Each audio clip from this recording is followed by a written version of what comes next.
horrified faces in the Williams pit box. On the screens, the British racing team's mechanics saw Logan Sargeant's car completely destroyed.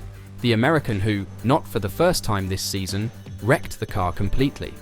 Luckily, the driver got out of the wreck unscathed, but the mechanics probably also immediately thought of the huge mountain of work to rebuild the car. As for his team boss, he was thinking about who to replace him with.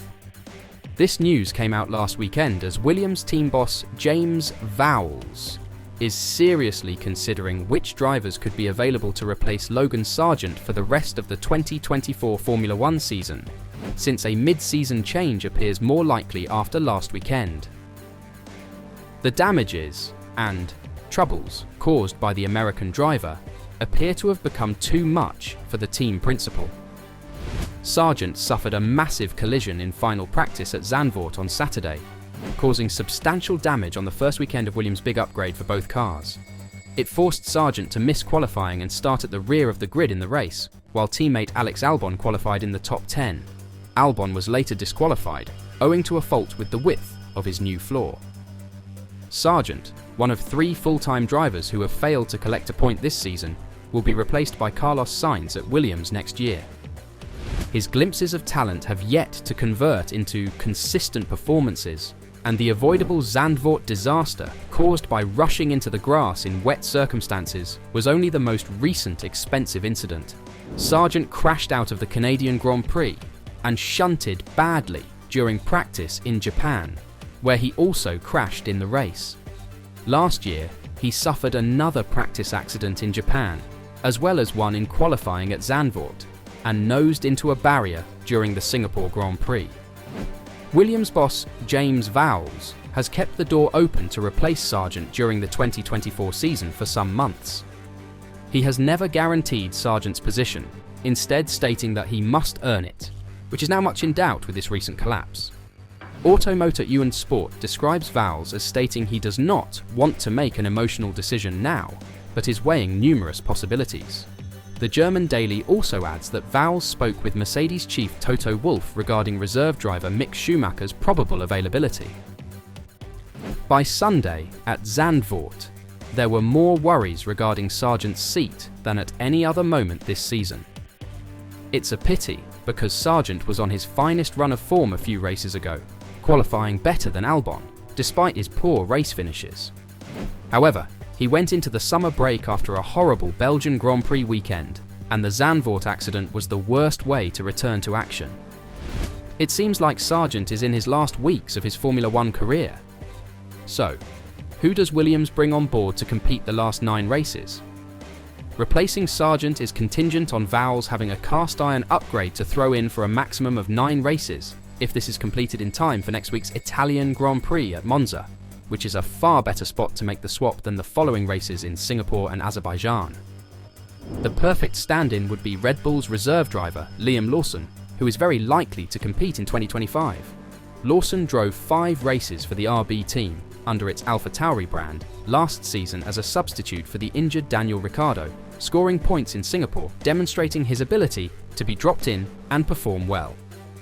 However, Williams would need Red Bull's approval to take him on as a short-term alternative, and Red Bull may require Lawson itself before the end of the year. A driver shake-up in which either Sergio Perez or Daniel Ricciardo is replaced during the season cannot be ruled out, and Lawson would find himself on the Red Bull grid in 2024. Christian Horner, Red Bull team principal, hinted at Zandvoort this week that Lawson may be loaned to another team. That seems to be for a longer-term chance, such as the entire 2025 season if none of the Red Bull seats are handed to him, but Williams just requires a driver on a short-term basis.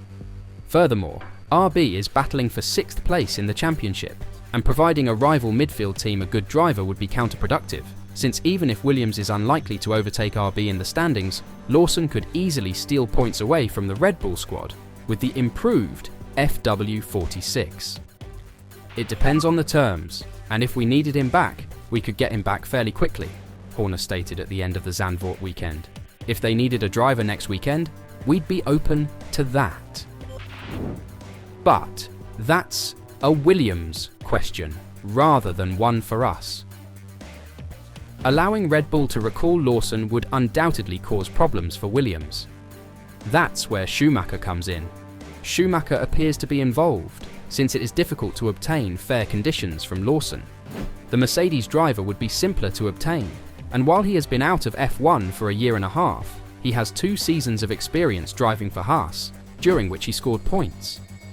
Schumacher has been racing in the World Endurance Championship for Alpine alongside his F1 reserve possibilities, but in addition to simulator work, he has also maintained sharp on the track, driving 2022 Alpine and McLaren machines in old car testing. Other teams have not considered Schumacher as a credible full-time prospect since he lost his Haas job. It should also be mentioned that his own brief F1 career was marred by collisions and underwhelming results. Given that he is still regarded an outsider for the vacant Audi-owned Sauber seat in 2025, a chance to compete in the final 9 Grand Prix of 2024 may serve as an audition, increasing the pressure on him and perhaps encouraging mistakes that Williams cannot afford. Wolff, the Mercedes team boss, has put his hand up for current reserve driver Schumacher to receive the nod if such a swap occurs, claiming Formula One has not seen the real Mick since his 2-year stay with Haas. I would very much hope that Mick gets the chance, because we haven't seen the real Mick, Wolff told media when asked if he would like to see Schumacher at Williams if they decide to make a change. "You're not winning F4, F3 and F2 and you're underperforming in Formula One. I think he deserves a chance. I think the opportunity with Williams is something that we would be cheering for." The only other option would be to bet on a complete novice. The "don't support a championship competitor" reasoning would probably prevent Alpine from lending out their 2025 driver Jack Doohan. Kimi Antonelli, who will race for Mercedes, is a really good young driver, and Mercedes does not have to be concerned about Williams' 2024 total. But he's the least developed of the bunch, considering that he's in his rookie F2 season, hasn't driven in free practice yet, and has only turned 18. Furthermore, Wolff has strongly ruled that out. Antonelli will drive for Mercedes in FP1 at Monza, but earning race experience at Williams this season is not going to happen. Instead, he confirmed that Antonelli will continue testing while still finishing his rookie Formula 2 campaign with Prema. Between Williams team boss James Vowles and myself, we have super transparent discussions and relationship, and James was part of developing Kimi and finding Kimi, according to him. So, I think what's best for him is to continue the program as we have designed it, with the testing of previous cars and Formula 2, and see how that goes, rather than disrupting our plan and giving him the opportunity in a Williams. And that's the decision that we have taken. Felipe Drugovich, an Aston Martin reserve, has also been linked and may provide financial support that Williams would welcome given its accident damage this season, although he has spent 2 seasons on the sidelines and has no F1 racing experience. But money talks in F1. Williams also has an alternate in-house rookie, Formula 2 race winner Franco Colapinto. The Williams youngster competed in FP1 at Silverstone, impressing the team with his pace and consistency. As a member of the Young Driver Academy, it may seek to replace Sargeant while promoting one of its own prospects. However, Colapinto's inexperience would put him at danger, thus disrupting his F2 campaign because there is no 2025 seat on the table may not be justified. Next to that, being unproven also means another incident is just around the corner. So, what's your take? Would you replace Sargeant? And if so, who would you like to see drive the car for the remaining 9 races? Let me know your thoughts in the comments down below.